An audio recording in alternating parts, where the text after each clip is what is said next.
The world watched with bated breath.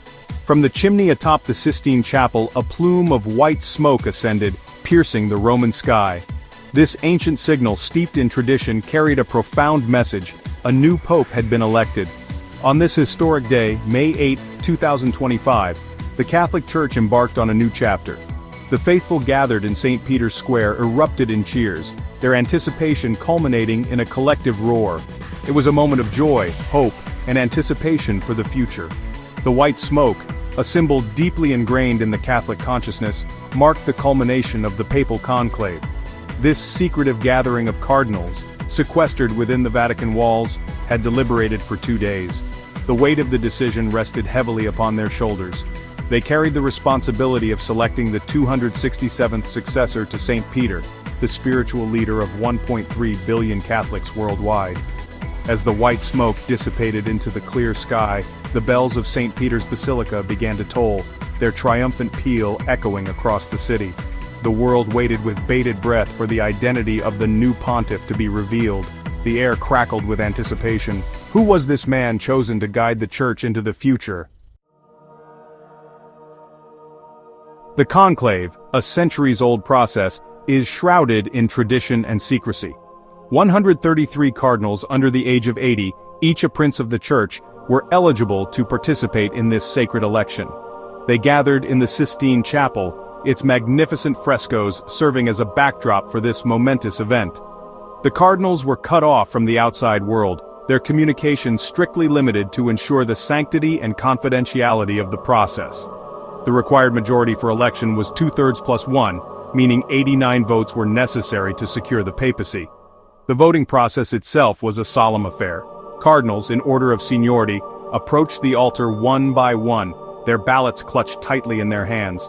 Each ballot bore the inscription, "Eligo in summum pontificem," I elect as Supreme Pontiff, followed by the name of their chosen candidate. The ballots were then folded and placed in a special urn. Scrutiny was paramount. 3 cardinals chosen randomly for each round of voting were designated as scrutineers. They meticulously counted the ballots, verifying the results. 2 other cardinals, known as infirmariae, collected the votes of any cardinals too ill to leave their rooms. A final group, the revisers, double-checked the count, ensuring absolute accuracy.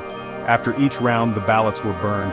Black smoke signified an inconclusive vote, while white smoke, created by adding a special chemical to the burning ballots, heralded the election of a new pope.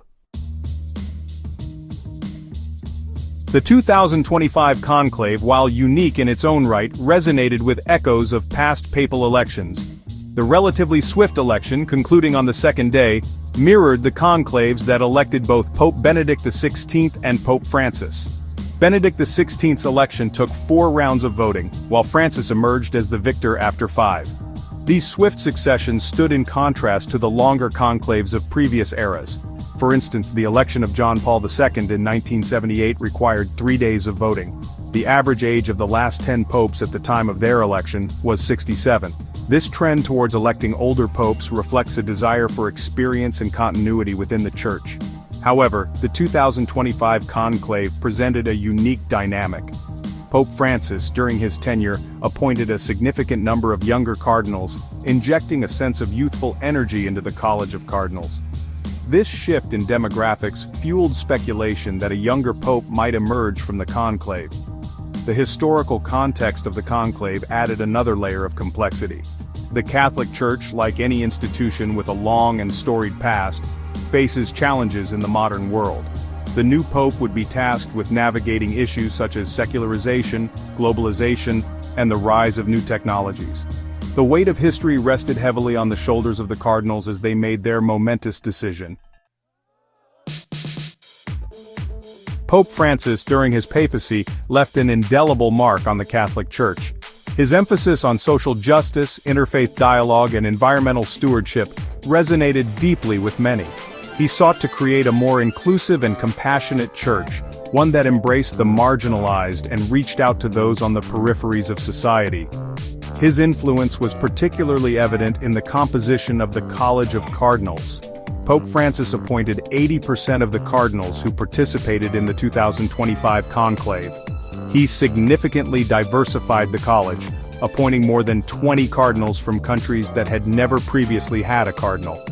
These appointments, primarily from developing nations in Africa, Asia, and Latin America, reflected Francis's vision of a truly global church.